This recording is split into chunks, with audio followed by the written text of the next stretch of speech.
1757 प्लासी की लड़ाई। एक तरफ थी ब्रिटिश ईस्ट इंडिया कंपनी के रॉबर्ट क्लाइव, जो 3000 फौज लेकर खड़ा था, और दूसरी तरफ नवाब बंगाल सिराजुद्दौला के 50,000 की फौज थी, जिसे लीड कर रहे थे मीर जाफ़र। सुनने में तो ऐसा लग रहा होगा कि नवाब सिराजुद्दौला की फ़ौज बड़ी आसानी से ब्रिटिश ईस्ट इंडिया कंपनी को हरा दिया होगा, लेकिन ऐसा कुछ नहीं हुआ। जंग शुरू होने से पहले रॉबर्ट क्लाइव ने मीर जाफ़र को सत्ता का लालच दिया और मीर जाफ़र को अपनी ओर मिला लिया। और फिर क्या होना था, नवाब सिराजुद्दौला ये जंग हार जाते हैं। मीर जाफ़र का पूरा नाम मीर जाफ़र अली ख़ान था। वह बंगाल के नवाब अलीवर्दी ख़ान की सेना में एक सेनापति था, लेकिन उसकी महत्वाकांक्षा उसे एक विश्वासघाती बना देगी, ये किसी ने नहीं सोचा था। प्लासी की लड़ाई 23 जून 1757 को हुआ, जो भारत के इतिहास की एक महत्वपूर्ण घटना थी। इस लड़ाई में अंग्रेज़ों ने सिराजुद्दौला को पराजित किया और बंगाल पर कब्जा कर लिया, लेकिन यह जीत ब्रिटिश सेना की ताकत से अधिक मीर जाफ़र की गद्दारी से संभव हुई। मीर जाफ़र, जो सिराजुद्दौला की सेना में एक उच्च अधिकारी था, ब्रिटिश ईस्ट इंडिया कंपनी के संपर्क में आ चुका था। रॉबर्ट क्लाइव, जो ब्रिटिश सेना का नेतृत्व कर रहा था, उसे सत्ता का लालच देकर अपनी ओर मिला लिया।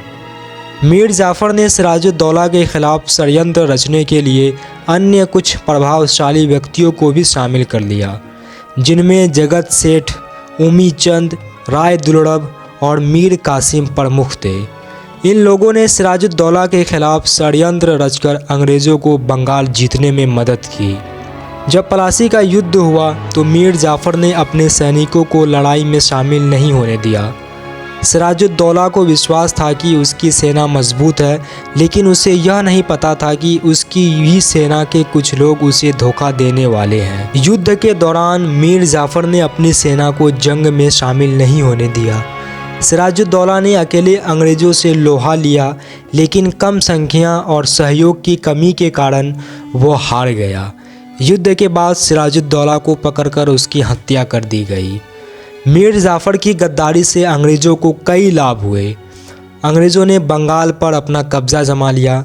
प्लासी की लड़ाई के बाद अंग्रेज़ों ने बंगाल को पूरी तरह से अपने हाथ में ले ली। राजनीति पकड़ बनाई। मीर जाफ़र को कठपुतली नवाब बना दिया गया, जिससे अंग्रेज़ों ने पूरे प्रशासन को अपने कंट्रोल में कर लिया। भारत में ब्रिटिश शासन की नींव हुई। इस गद्दारी ने ब्रिटिश शासन को पूरे भारत में फैलने का अवसर दिया। मीर जाफ़र को नवाब तो बना दिया गया, लेकिन वह कभी स्वतंत्र रूप से शासन नहीं कर सका। अंग्रेज़ों की कठपुतली बनने के बाद उसे एहसास हुआ कि उसने कितनी बड़ी गलती कर दी। कुछ ही समय में अंग्रेज़ों ने उसे हटा दिया और मीर कासिम को नवाब बना दिया। अंत में उसे फिर से नवाब बनाया गया, लेकिन उसका शासन कभी शक्तिशाली नहीं रहा। 1765 में उसकी मृत्यु हो गई और वह इतिहास में भारत का सबसे बड़ा गद्दार बनकर दर्ज हो गया। मीर जाफ़र की गद्दारी केवल बंगाल तक सीमित नहीं रही, बल्कि इसने भारत पर अंग्रेज़ों के शासन की नींव रखी।